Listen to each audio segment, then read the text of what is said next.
pode ficar sentado um pouquinho, não há problema, até que nós iniciemos a leitura da palavra. Em nosso último encontro, estivemos meditando sobre o tema aparente demora. Em tempos de internet rápida, e apenas os mais desta geração sabem qual a diferença. Aqueles que são mais antigos conhecem uma internet de escada em que a velocidade dela era hiper lenta. Mas nós vivemos num tempo de internet rápida e de fast food, e queremos que tudo seja resolvido o mais rápido possível. As nossas lutas e dificuldades, se elas não são respondidas ou não são resolvidas segundo o nosso tempo, nós achamos ruim. Cada vez mais no mundo empresarial a gente vê termos do tipo: qual é a prioridade desse trabalho? A prioridade é zero, né? Mas nenhum é zero, então você não pode ter uma prioridade maior do que essa. Ou então, quando você quer o serviço? Eu quero para ontem. São todas situações que não são possíveis, mas que as pessoas elas trocam aquilo que é o importante por aquilo que é aparentemente mais urgente. Isso tem estado na boca dos chefes, porque é bem diferente um chefe de um líder. Isso não é tema para nós trabalharmos agora. Com isso, trazemos à nossa cultura algo pecaminoso, que nos coloca no centro de todas as coisas. Você querer que as coisas se resolvam rapidamente para você se satisfazer, isso é pecaminoso, porque gera em nós um desejo de tudo tem que girar em torno de nós mesmos. E se nós não somos atendidos naquilo que nós queremos, nós choramos. Choramos como uma criança. Que a gente vê o modelo nosso aqui é tanto Heloísa e a Júlia, que está começando a sair dessa fase, entendeu? De que não atendeu, entendeu? Mas a gente tem a Heloísa que está chegando aí, ela ainda vai expressar muito esse desejo no coração dela. O texto que ficou da semana passada é 2 Pedro 3,9, que diz: não retarde o Senhor a sua promessa, como alguns a julgam atrasada. Pelo contrário, o que ele está é demonstrando paciência para convosco, porque não quer que ninguém se perca, mas que todos cheguem à conversão. A segunda volta de Cristo para muitos parece um disparate. Como que Jesus Cristo não volta logo? Por que ele está demorando tanto? Como nós explanamos na semana passada, essa demora, na verdade, é uma demora apenas aparente, tem duas finalidades. A primeira delas é cumprir o tempo designado pelo Pai. O Senhor determinou um tempo para que isso ocorra. E o segundo é para que todos os filhos de Deus se convertam.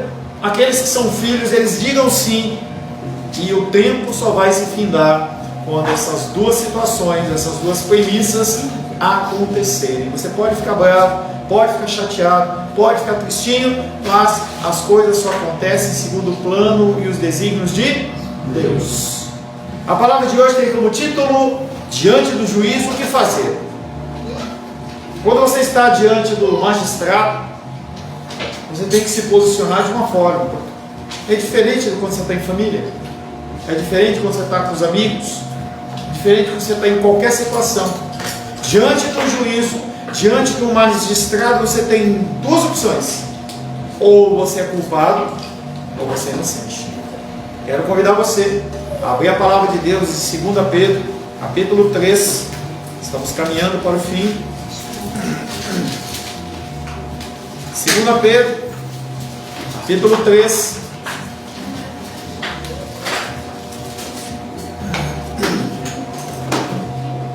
Versos 9 em diante.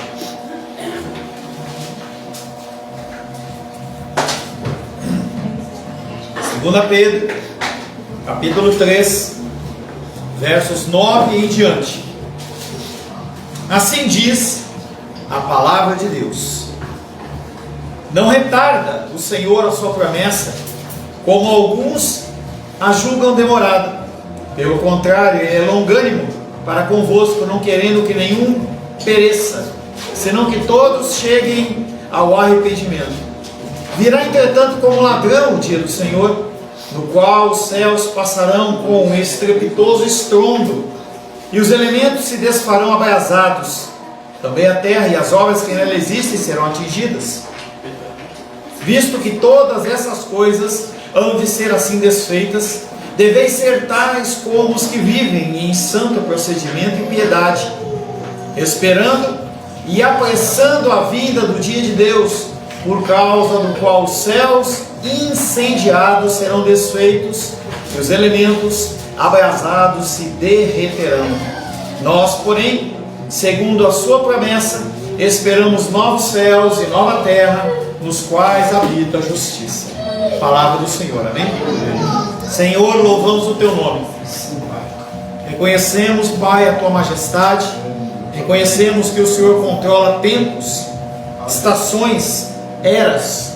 O Senhor é aquele que levanta presidentes e derruba reis.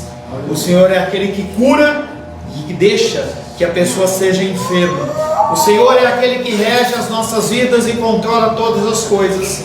Por isso, Pai, entregamos a nossa vida nas tuas mãos nesta noite. Pedimos que o teu espírito de entendimento seja sobre as nossas vidas.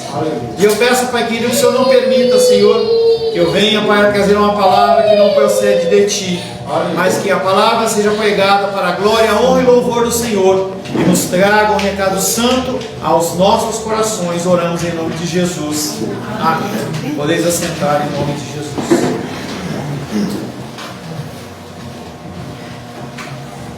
Nós vamos meditar nessa noite, se Deus assim o permitir, os versos 11, 12 e 13.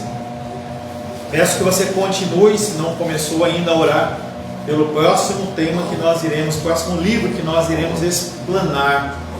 Vou ter aquele breve momento de Salmos, mas depois disso nós vamos ter que entrar em algum livro. E apesar do nosso irmão Wallace, ele está clamando por Romanos, eu fico imaginando se você aguenta Romanos, porque Romanos é uma pregação de pelo menos 2 a 3 anos, pelo menos, e a peia é o tempo inteiro, todo o tempo.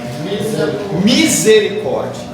Por isso que tem os salmos para você dar aquela relaxada, né? Quando faz exercício na academia, você faz o exercício, aí você tem 20 segundos de descanso, descansa, toma uma água e volta a fazer de novo, tá? Com Romanos não tem folga não. Lembra que João foram mais de 4 anos pregando. Então olha,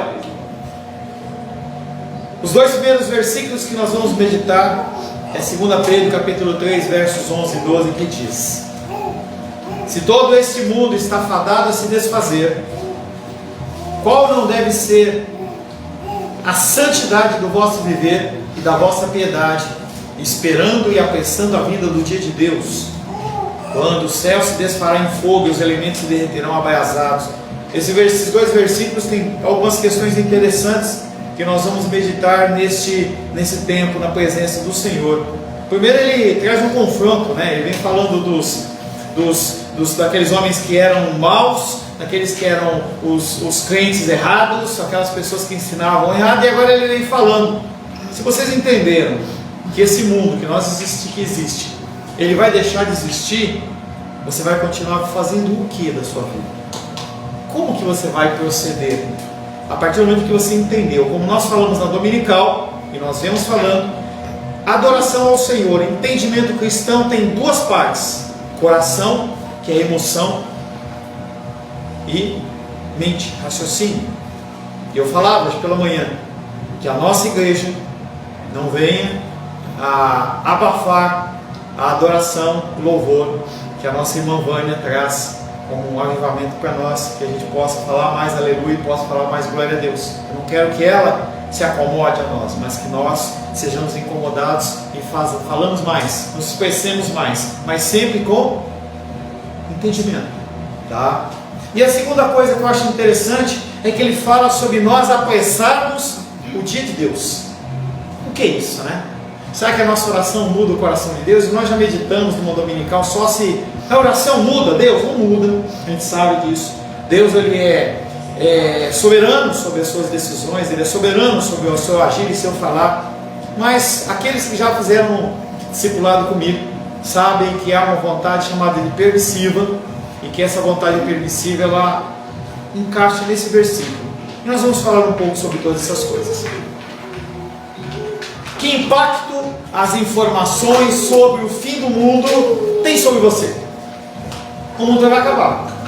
Nós andamos e caminhamos Hoje na saída da igreja, eu não lembro quem falou, né? Mas um dos elos falou comigo assim: Pastor Paulo, espero que a gente possa repetir esse Dia dos Pais por mais 50 anos. E eu olhei para ele e falei assim: meu querido, me desculpa, mas nessa idade eu pretendo estar na glória com o Senhor. Eu não quero viver 105 anos.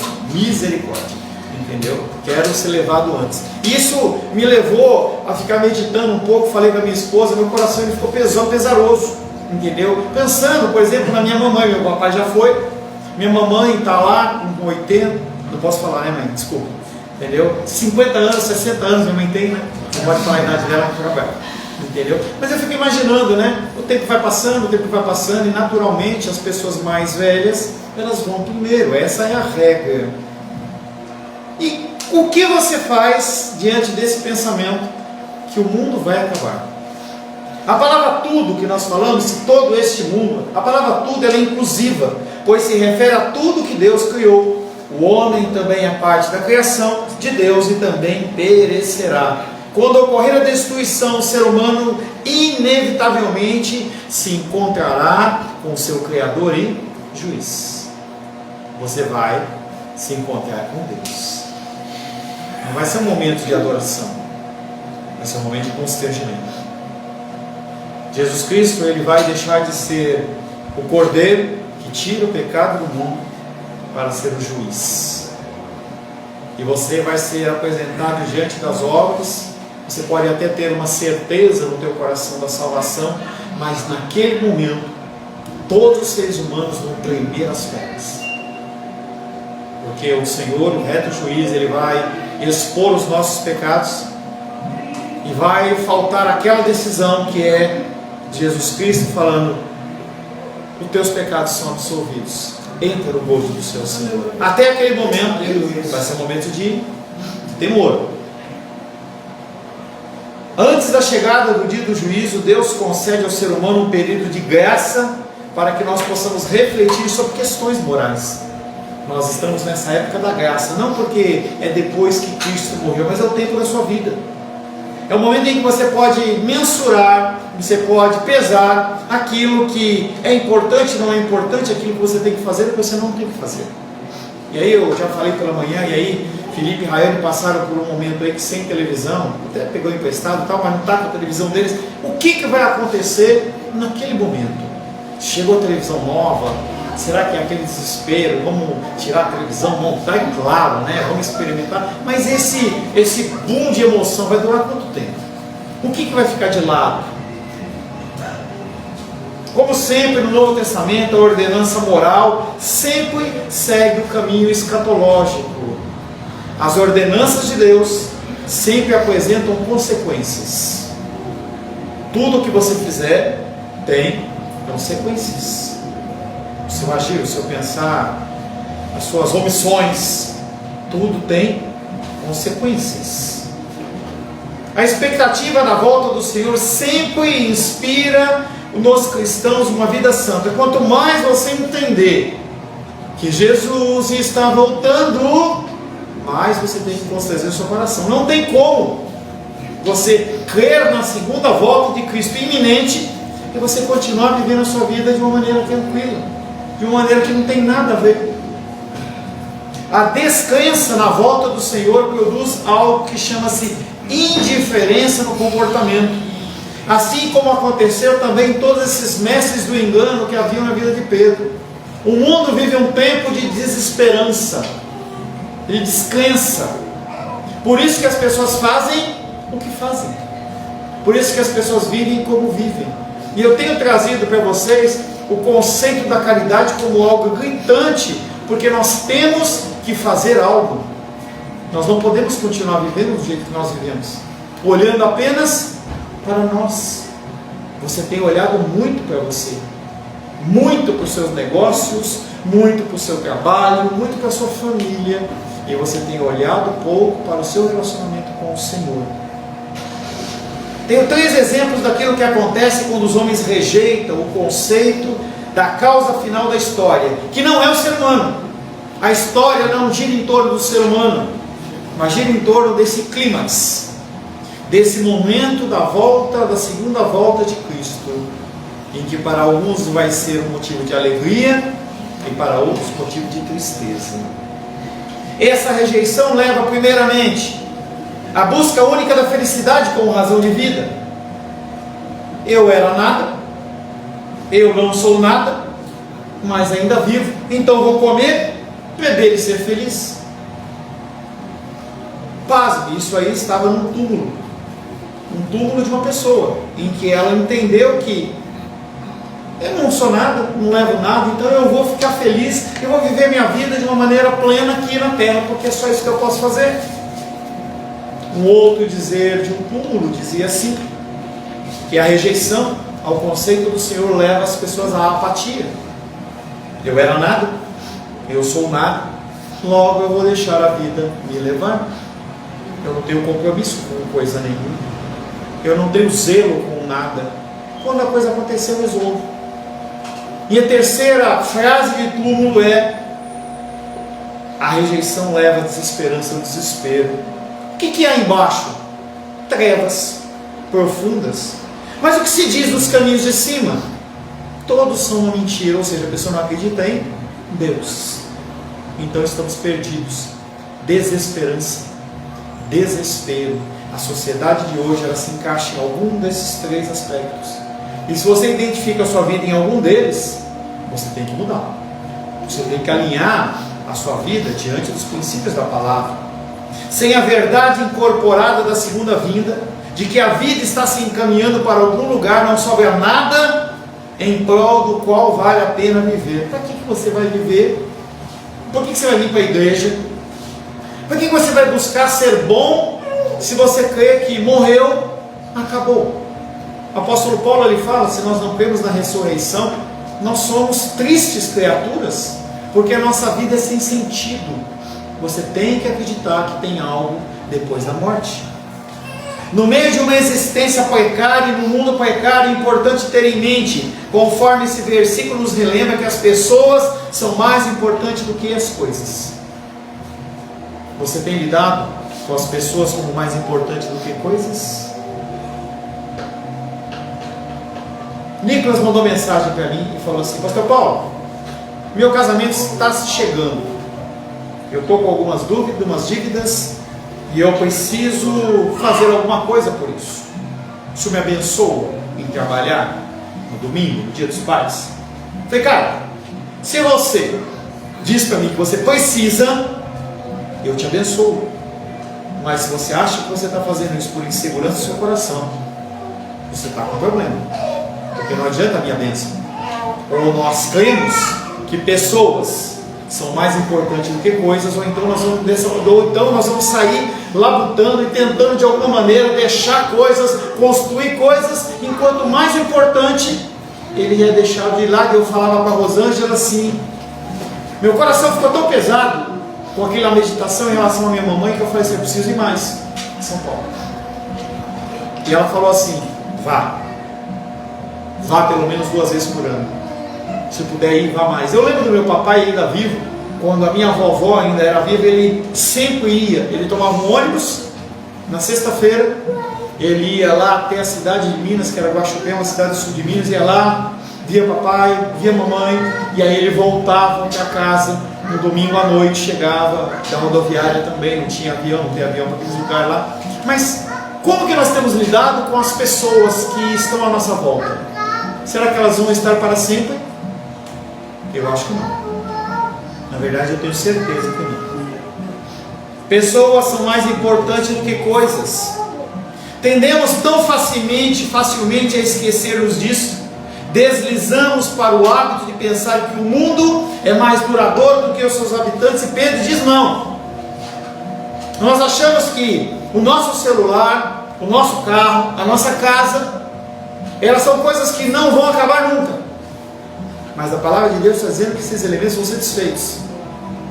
E se nós podemos fazer alguma coisa, é construir bons relacionamentos, viver intensamente.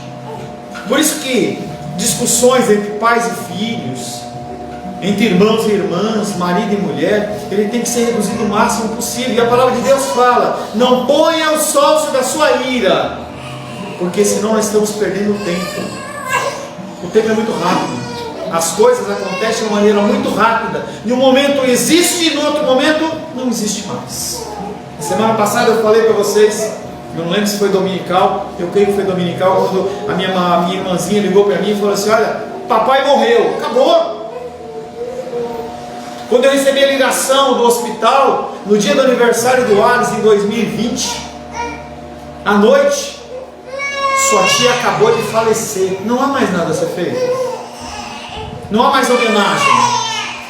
Não há mais nada a querer que seja feito, porque aquilo já aconteceu. As pessoas são mais importantes e mais duradouras do que as coisas. No universo instável e perecível que é o nosso, o único fator estável e imperecível que importa é o ser humano. Mas não o ser humano você, o ser humano o próximo. É com ele que Deus se ocupa. A palavra ela traz esse ensinamento: olhe para o próximo. Olhe para o próximo. Os jovens, eles não conseguem enxergar isso. Então quando eu olho para minha filha, olho para o Gabriel e o Rafael, olho para o Pedro, eles não conseguem ter esse pensamento de que pode ser que amanhã meu papai e a mamãe não estejam, porque para eles é tudo muito novo. E aí a discussão, a briga, a falta de respeito, e isso tudo no coração, depois ele gera um peso muito grande. Na grande maioria das vezes o Senhor permite que haja reconciliação, mas em alguns momentos não. Pedro faz uma declaração aos seus leitores: qual não deve ser a santidade diante dessa destruição que vai vir sobre o mundo?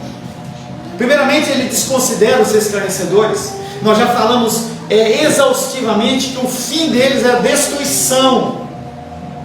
Eles não vão herdar a vida eterna. Eles vão comparecer no dia do juízo também, mas eles vão ser condenados. Ao invés disso, ele desafia os destinatários da carta, e a mim e a você, a examinar cuidadosamente qual tem sido o propósito da nossa vida. O que você tem feito com o seu tempo? Não é para você acordar de madrugada e você ficar só orando. Não é isso que é solicitado pela palavra. Ele não está querendo que você seja um monge ou uma freira reclusa, nada disso. Viva com alegria e intensidade. Nós tivemos um momento hoje que eu fiz questão de registrar, porque é um momento ímpar, em que nós estávamos aqui comendo todos juntos, brincando, dando risada, e um come mais isso, outro come mais aquilo. O André brinca com a Rayane, que ela comeu muito mais disso. Gente, isso não tem preço. E eu digo para vocês, não vai haver um outro dia 14 de agosto de 2022. Não vai ter. Você pode olhar as fotos da igreja, você pode ir lá curtir, você pode até achar legal aquilo, mas se você não estava aqui, você não viveu, você perdeu. Entenda que eu não estou discutindo se a pessoa está ou não está, não é isso. Eu estou falando que nós temos que ter na nossa mente que esses momentos eles são ímpar, momentos ímpar, em que eles não voltam mais. A adoração ao Senhor, são momentos ímpar. Eu lembro da titia, em que ela sentava exatamente onde o Pedro está lá sentado, e ela se esforçava muito para estar aqui, mas chegou um tempo em que ela não podia mais vir. E aí ela foi para uma clínica, onde ela foi muito mais bem cuidada, mas ela não tinha mais a comunhão dos irmãos, e ela falava assim: como meu coração se aperta. Quando eu falo com a Lourdes, ela fala assim: como meu coração aperta de não estar junto com os meus irmãos. E são oportunidades que nós recebemos. Como que deve ser a nossa vida? O verbo dever indica que é uma obrigação divina sobre os leitores, e eles devem ser santos em tudo o que fizerem. Zele pelo que Deus entrega nas suas mãos. Zele pelo seu marido, zele pela sua esposa, zele pelos seus filhos, zele pelos seus pais, zele pelas coisas que estão diante de ti. Zele, porque isso é uma obrigação. Pedro nos exorta a viver na esfera da santidade de Deus, de modo que, quando esse grande e terrível dia chegar, nós possamos continuar vivendo na presença de Deus. Os cristãos devem cultivar. Essa palavra de cultivo, ela fala do cuidado de uma planta. Então, os meus queridos que trabalham com flores sabem muito bem que se não houver uma temperatura adequada, se não houver uma umidade adequada, a flor murcha, ela seca, ela morre. Hoje pela manhã estava aqui a florzinha que a Menisa trouxe graciosamente, e aí estava aqui, ela não teve água, passou o tempo dela, ela estava toda sequinha, lixo. Então nós temos que cultivar esse viver. Não é algo que você recebe em um momento da sua vida, mas é algo que você tem que cultivar na sua vida, através da leitura, através da oração. Quão difícil é alcançar você e encontrar você na quarta-feira à noite. Parece que todo mundo fica ocupado, todo mundo tem ocupação. Não consigo encontrar pessoas no culto de quarta-feira de oração, por mais que haja facilidade. Vou continuar chamando, porque no dia do Senhor você não vai poder falar para Deus que você não sabia, porque está registrado lá no teu celular que toda quarta-feira eu ligo para você e você não participa. Os cristãos devem cultivar o viver santificado, vivendo em plena consciência da presença sagrada de Deus, de modo que possam tornar-se pessoas irrepreensíveis. Esse é o propósito de Deus na sua vida, buscar ser irrepreensível. Você vai conseguir? Não, é impossível, mas nós temos que perseguir esse alvo. O caráter do homem é a única coisa que ele pode levar com ele no dia da morte. Você só vai ser lembrado pelo que você era e não pelo que você tinha. Não tem um velório, nem um enterro que eu participei ou que eu celebrei, porque o termo é esse, celebrar o enterro, em que alguém ficou falando de dinheiro lá, não, as pessoas choravam a vida daquele cara, daquela mulher, daquele homem que estava morto. As pessoas, elas julgam o que houve em relação ao caráter. O que você ensinou? Se você deixar dinheiro para os seus filhos, esse dinheiro acaba. Mas se você ensinar eles a serem educados, isso vai acompanhar o resto da vida. E isso é convivência. Eu posso deixar $1 milhão para minha filha, mas esse dinheiro acaba. Se ela não for educada, ela vai gastar absolutamente, como aquele homem, aquele rapaz que pediu seus bens para o seu pai e gastou com outras coisas. O caráter do homem é a única coisa que ele vai levar no dia da sua morte. Logo, quer escolhamos pensar numa dissolução em termos pessoais ou universais, a qualidade da vida que levamos à luz dessa destruição vindoura é de suprema importância, porque revela aonde você vai ficar a eternidade. A sua vida, hoje, revela para onde você vai. Pedro, como sábio pastor que é, conclama seus leitores a refletir e aplicar-se às verdades que acaba de anunciar. E Pedro extrai 3 coisas de todo o livro de 2 Pedro. Primeiro, importância, a santidade da vida. Você tem que buscar a santidade da vida. Segunda coisa, uma adoração verdadeira a Deus. Terceira, um cuidado extremo com o próximo. Olhar para o próximo, olhar para as pessoas que estão à sua volta. Estas qualidades devem estar permanentemente presentes em nossas vidas, em contraste com a imprevisibilidade das circunstâncias que nos envolvem. Você não sabe o que vai acontecer amanhã. Ninguém sabe. Você não sabe. Você não sabe se vai estar vivo, se não vai, se vai ter dinheiro, se não vai. As questões, elas vão estar amanhã esperando você para resolver. E outras que você nem sabe que vão acontecer, vão ocorrer e você não pode fazer nada. Você pode programar, você pode planejar, você pode ter uma reserva financeira, mas dependendo do que acontecer, você vai ser surpreendido. Os cristãos então devem olhar para o futuro e esperar a volta do Senhor, levando vidas santas e piedosas. Pedro acrescenta a oração que nós podemos apressar a vinda do Senhor, e isso é muito estranho. Pensar que nós podemos fazer algo para que Deus volte logo. 1 Coríntios 16, 22.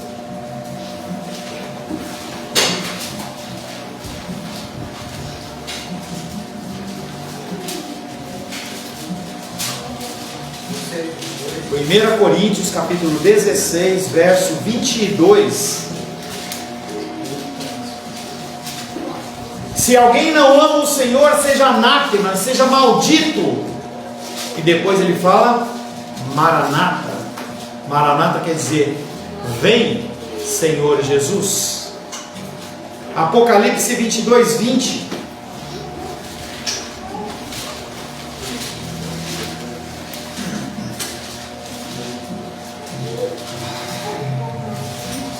Apocalipse 22, 20 diz: aquele que dá testemunho destas coisas diz: certamente venho sem demora. Amém. E João finaliza dizendo: vem, Senhor Jesus, que é o Maranata. Mateus capítulo 6, verso 10.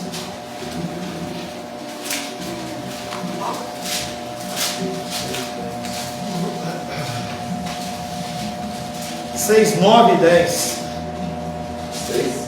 Mateus capítulo 6, versos 9 e 10. Portanto, vós orareis assim: Pai nosso que estás no céu, santificado seja o teu nome, venha o teu reino, faça-se a tua vontade, assim na terra como no céu. Mateus 24, 14.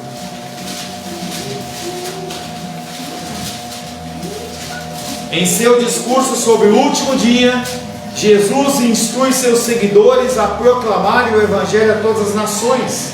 Mateus 24, verso 14, diz: e será pregado este Evangelho do reino por todo o mundo, para testemunho das nações, então virá o fim.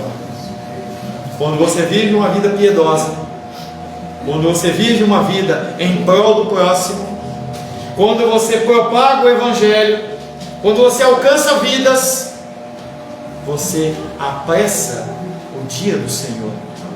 Porque quando todos que tiverem que ouvirem o Evangelho, o Senhor virá. E quando você se cala, você atrapalha. Porque os profetas do passado se foram, Jesus Cristo veio, morreu e ressuscitou. Atos 2,8 fala da vida do Espírito Santo nos trazendo ousadia para proclamar o Evangelho, para que o reino de Deus venha. Espera os cristãos que aguardem a vinda do Senhor, mas o próprio Jesus não nos manda vigiar. Ele fala: vigie e ora. Conclui-se que esta espera não significa inatividade piedosa, e sim uma ação. Nós temos que esperar sim no Senhor, mas trabalhando, fazendo algo, falando do amor de Deus. Noutras palavras, o cronograma da segunda volta de Cristo depende até certo ponto do estado da igreja e da sociedade. Não é uma espera infrutífera até que o fim ocorra. Não é você cruzar os seus braços e não fazer nada. É como em relação ao trabalho: não adianta você cruzar os braços, você tem que fazer a sua parte. Em especial Pedro, Luísa, Gabriel e Rafael e Daniel, estudem, porque vocês vão ter desafios pela frente. Se você não estudar, você vai ter dificuldades. Vai ser a consequência da sua falta de zelo nesse tempo em que você é separado apenas para o estudo. Você está sendo preparado, e quando você vem para a casa do Senhor, você ouve a palavra para que você possa ser capacitado a passar isso para outras pessoas. Não é um quadro que você vai pendurar da parede e falar assim: culto do dia 14 de agosto de 2022 está pago. Não é o treino da academia está pago, não. Você tem que utilizar isso, você tem que falar.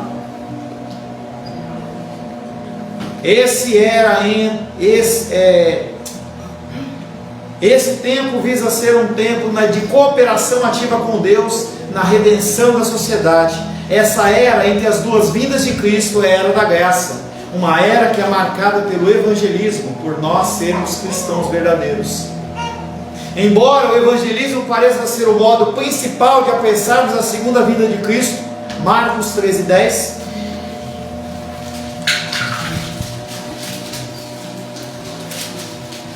Marcos capítulo 13, verso 10.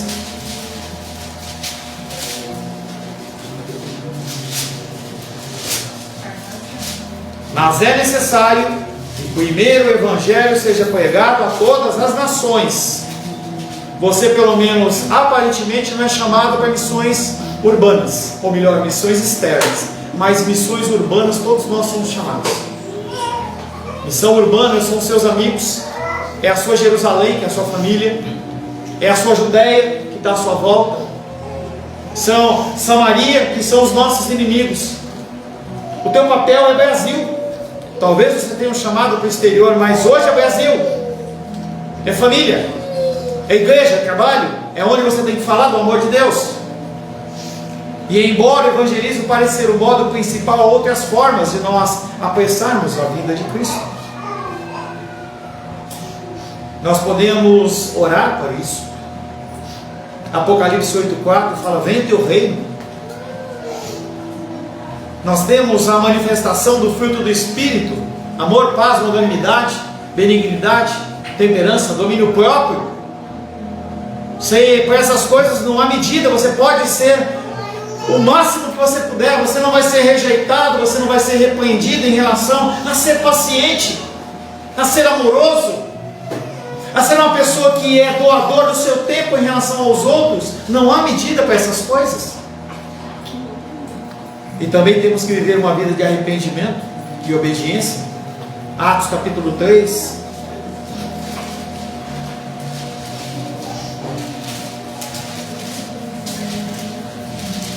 Atos capítulo 3, verso 19 a 21 diz assim. Atos capítulo 3, verso 19 a 21. Logo após o advento do Pentecoste: arrependei-vos, pois, e convertei-vos para serem cancelados os vossos pecados, a fim de que da presença do Senhor venham tempos de refrigério, e que envie Ele o Cristo, que já vos foi designado, Jesus, ao qual é necessário que o céu recebeu, até os tempos da restauração de todas as coisas, de que Deus falou por boca dos seus santos profetas desde a antiguidade.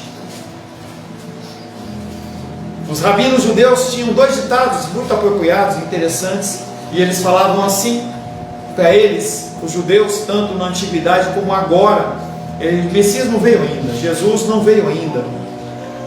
E eles diziam assim: são os pecados do povo que impedem a vinda do Messias. Se os judeus se arrependessem genuinamente por um só dia, o Messias viria.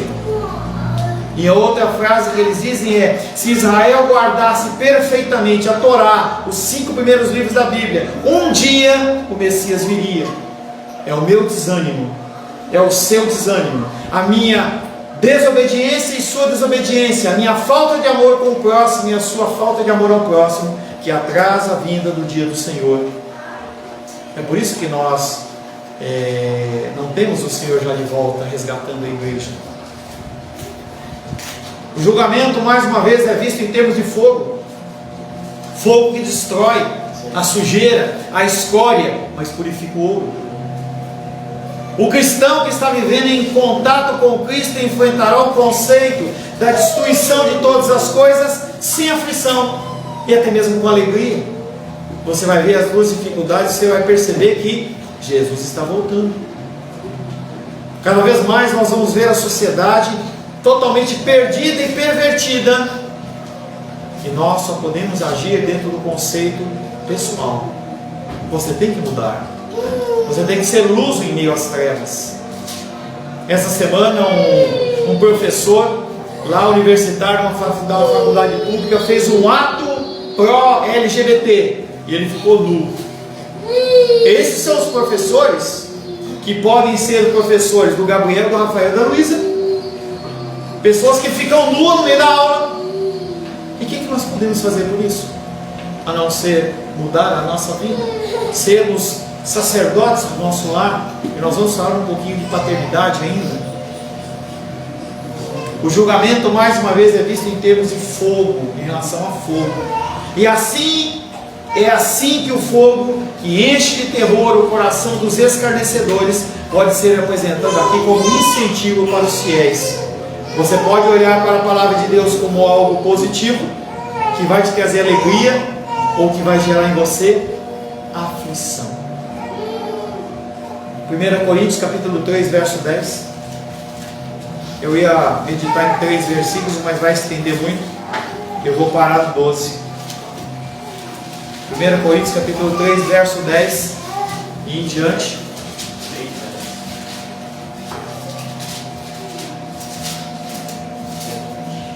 1 Coríntios capítulo 3, verso 10 em diante, assim diz a palavra de Deus: segundo a graça de Deus que me foi dada, lancei o fundamento como prudente construtor, e outro edifica sobre ele, porém cada um veja como edifica, porque ninguém pode lançar outro fundamento além do que foi posto, o qual é Jesus Cristo. Contudo, se o que alguém edifica sobre o fundamento é ouro, prata, pedras preciosas, madeiro, feno e palha, manifesta se tornará a obra de cada um, pois o dia, maiúsculo que é o dia do juízo, o dia a demonstrará, porque está sendo revelada pelo fogo, e qual seja a obra de cada um, o próprio fogo aprovará. Se permanecer a obra de alguém que sobre o fundamento edificou, esse receberá galardão. Se a obra de alguém se queimar, sofrerá ele dano, mas esse mesmo será salvo todavia como que através do fogo. Não sabeis que sois santuário de Deus e que o Espírito de Deus habita em vós? Se alguém destruir o santuário de Deus, Deus o destruirá, porque o santuário de Deus, que sois vós, é sagrado. O que você tem feito com o seu tempo? O que você tem feito com a sua vida? E diante do julgamento de Deus, como que você vai sair? Eu tenho uma pequena coisa. Vem cá, Rafael. Tem outro? Não lembro, agora eu estou acertando vocês. Dá uma para cada pai, ó.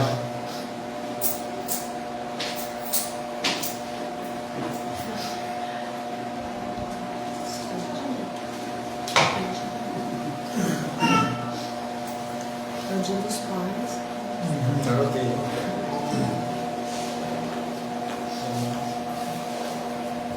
Obrigado. Eu botei o diabo. Pais, olhem o que está na cara da moeda. É o número 25, certo? 25? Amém?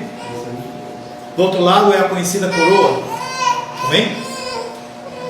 Entenda que você, como pai, você pode agir na cara, que é o papel do sacerdote, como servo de Deus, ou você pode agir como uma pessoa do mundo. Essa moeda ela não é para ser jogada para cima, mas ela tem que refletir qual é o andamento seu na casa do Senhor ou na sua casa. Diante de Deus, pais, Deus te vê como cara ou como coroa? É um desafio para você. Fica de presentinho meu para você, que essa moeda ela possa queimar no teu bolso, mas também queimar no seu coração. Não adianta ir embora dela, pode ficar aí que é para você também. Entendeu? E aí hoje, essa semana eu falei assim com o André, se tem uma coisa que você não pode fazer é faltar no dia dos pais, porque a tua família inteira vai estar aqui. A família Paraíso vai estar aqui, você tem que estar representando como patriarca. Qual é o exemplo que nós como pais temos dado aos nossos filhos? Será que diante do mundo nós somos bons pais? Será que nós somos bons maridos? Será que nós lemos com os nossos filhos a palavra de Deus? Cara, será que nós amamos as nossas esposas como Cristo amou a igreja? Cara, será que nós estamos cansadinhos? Será que nós ficamos estressados? Coroa, presentinho para você. E esse dia dos pais seja um dia dos pais diferente. Ele não acabou. Você ainda tem algumas horas até a fim da noite que pode ter uma decisão que você venha tomar, que venha mudar a situação da sua casa e da sua família. Você quer ter filho bendito? Você quer ter uma esposa amorosa? Uma esposa submissa? Seja um sacerdote. Seja cara. Não adianta você querer reclamar se você está vivendo como coroa. Senhor Deus, te louvamos, te adoramos e bendizemos. Queremos, Pai querido, nos colocar na tua presença. Queremos, Pai querido, sermos instrumentos da tua vontade. Queremos, Pai querido, sermos, Pai, cada vez mais semelhantes a ti. E para isso nós precisamos do Senhor. Que nós possamos, Pai, ser encontrados naquele dia não como servos maus que receberam dons e talentos e não colocaram em prática. Não dons e talentos que eu acho que eu tenho ou que eu tenho que executar, mas que o Senhor colocou nas minhas mãos para que eu cuidasse. Que nós possamos ser encontrados como aprovados, Pai. Oro e abençoo a nossa igreja, a nossa família, a nossa sociedade, em nome de Jesus. Amém. Graças ao nosso bom, querido e amado Deus.